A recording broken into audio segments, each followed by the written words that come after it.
Hello everyone. काफ़ी candidates का मेरे पास एक डाउट आता है कि यूपीपीसीएस 2025 का प्री जो होगा या आरओ का जो एग्ज़ाम होगा, तो इन दोनों ही एग्ज़ाम के लिए जो बजट और इकोनॉमिक सर्वे है वो हमें कौन सा करना होगा? क्या पुराना वाला भी करना होगा? देखिए, मैं यहाँ पर आपको क्लियर कर देता हूँ। यूपीपीसीएस 2025 का चाहे आप प्री देने जा रहे हो, चाहे आप आरओ का प्री देने जा रहे हो, दोनों ही एग्ज़ाम के लिए उस साल में, जैसे कि अब 2025 आ गया है, तो अब जो बजट और इकोनॉमिक सर्वे आएगा वो मोस्ट इंपॉर्टेंट होगा। लेकिन ऐसा नहीं है अब के पैटर्न के अकॉर्डिंग, यानी कि जो अब जिस तरह का पेपर आयोग बना रहा है, उस हिसाब से आपको जो पुराने वाले बजट और इकोनॉमिक सर्वे हैं, उनको भी थोड़ा-सा पढ़ना पड़ेगा, देखना पड़ेगा, कंपैरेटिव स्टडी करनी पड़ेगी। कंपैरेटिव स्टडी का मतलब क्या है? कंपैरेटिव स्टडी का मतलब ये है कि जैसे आप अभी तक जब पेपर देते थे, तो जिस साल आपका एग्ज़ाम हो रहा है, उसके 1-2 महीने, 3 महीने पहले जब भी आपका बजट इकोनॉमिक सर्वे निकला हुआ है, जैसे मई-जून में एग्ज़ाम हो रहा है, तो अगर मान लीजिए आपका मार्च में चीज़ें आ रही हैं, फरवरी में चीज़ें आ रही हैं, आप उनको पढ़ कर के जाते थे। आप पुराना नहीं देखते थे। अब जो पैटर्न है, उसके अकॉर्डिंग ये कंपैरेटिव स्टडी जब करते हैं, तो उसमें इस तरह से क्वेश्चन पूछ लेते हैं कि जैसे कोई स्कीम है। अब उस स्कीम में मान लीजिए कि 2024 में जो पैसा एलोकेट किया गया था वो कुछ था,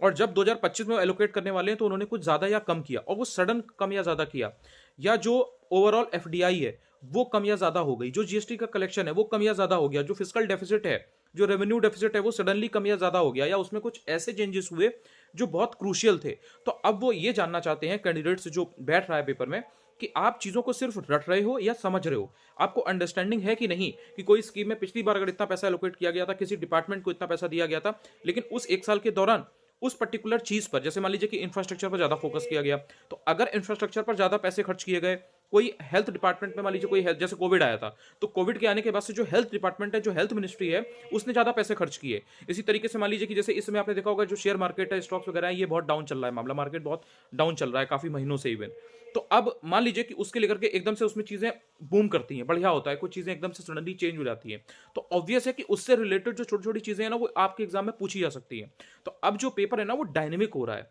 वो आपसे आयोग ये जानना चाह रहा है कि आप अवेयर हो कि नहीं, जो देश विदेश में चीजें चल रही हैं आपकी भारत की इकोनॉमी में, देश विदेश में जो रिलेशंस है, इंडिया के जो दूसरी कंट्रीज के साथ रिलेशंस है। अब जैसे आपने देखा होगा अभी लॉस एंजल्स में जो पूरा वाइल्ड फायर का चक्कर चल रहा है, आपने देखा होगा कितना लॉस हुआ है, कितना डैमेज हुआ है। तो वो वैसे तो यूएस में हो रहा है, लॉस एंजल्स में हो रहा है, आपको लगेगा हमारे काम की क्या ही बात है, आप थोड़ा बहुत ऊपर ऊपर से देख लेंगे, लेकिन वो इंपॉर्टेंट है, क्योंकि वो यूएस की अगर आप पूरी हिस्ट्री देखोगे तो उसके हिसाब से कितना क्रूशियल चीज है, वो कितना नुकसान हो रहा है, और उससे वर्ल्ड वाइड, क्योंकि यूएस का जिनसे जिनसे ट्रेड एंड कॉमर्स है, चाहे वो इंडिया से हो, चाहे वो यूरोप से हो, चाहे वो यूएई से हो, कहीं से भी हो, वो पूरा इफेक्ट होता है इस चीज से। तो कहीं ना कहीं आपको अब जो बड़ी बड़ी इवेंट्स हो रही हैं पूरी कंट्री में, किसी भी कंट्री में, चाहे इंडिया में हो चाहे इंडिया के बाहर हो, उनको लेकर के आपको बहुत ही कॉन्शियस रहना होता है, बहुत ही ध्यान रखना होता है। तो इसलिए अब जब आप एग्जाम दोनों जब दोगे, आरओ का दोगे, पीसीएस 2025 का प्रीलिम्स दोगे, तो जो बजट इकोनॉमिक सर्वे आएगा अब उसको तो आप पढ़ोगे ही पढ़ोगे, बट उसकी कंपैरेटिव स्टडी जरूर करोगे कि यार पिछले वाले में क्या था। और पिछला वाला ऐसा तो है नहीं कि आपने पढ़ा नहीं है, उसको आपने पढ़ा तो है ही। तो बस आपको एक बार रिवाइज करना होगा बेसिकली, कि कौन से इंपॉर्टेंट फैक्ट हैं या कौन सी ऐसी चीजें हैं जो थोड़ा सा इस बार भी सेम है,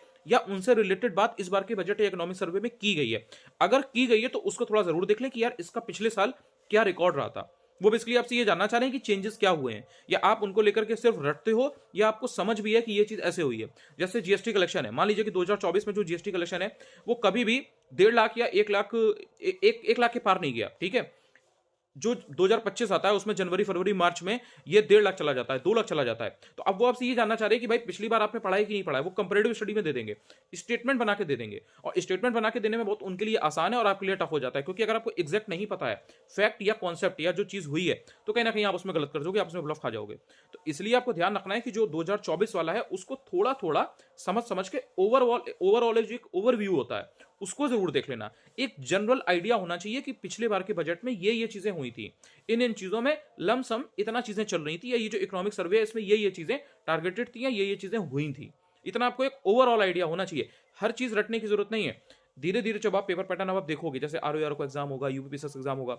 फैक्ट वो पूछेंगे, जहां पूछने वाली चीजें वो पूछेंगे, आपको फंसाएंगे फैक्ट के थ्रू, पेपर को टफ बनाने के लिए, और इतना वो आपसे डिमांड करते हैं। लेकिन वो जो कॉन्सेप्चुअल चीज है, जो टॉपिक्स हैं, जैसे इन्फ्लेशन है या जैसे शेयर मार्केट गिर रहा है, तो उससे रिलेटेड किन किन चीजों पर असर पड़ेगा, कौन कौन से मार्केट डाउन हो रहे हैं। अगर जो क्रूड ऑयल है, अगर उसके प्राइसेस कम हो रहे हैं या उसके प्राइसेस ज्यादा हो रहे हैं, तो पेट्रोल महंगा होगा, पेट्रोल सस्ता होगा। गोल्ड के जो प्राइसेस है वो कम ज्यादा अगर हो रहे हैं, चांदी के प्राइसेस जो है वो कम ज्यादा हो रहे हैं, तो ये सारी जो चीजें ना, इनकी आपको समझ विकसित करनी पड़ेगी। तो ये बजट में जब छोटी छोटी चीजें पढ़ते रहोगे ना, कि किस स्कीम में कितना पैसा है, इस बार कौन से डिपार्टमेंट पर ध्यान दे रहे हैं, इस बार जो पिलर है बजट के वो कौन से हैं, क्या इनके टारगेट्स हैं इस बार के, 2025 से 2030 के बीच में कौन सी, इन 5 सालों में कौन सी ऐसी चीजें हैं जिन पर स्पेशल फोकस करना है,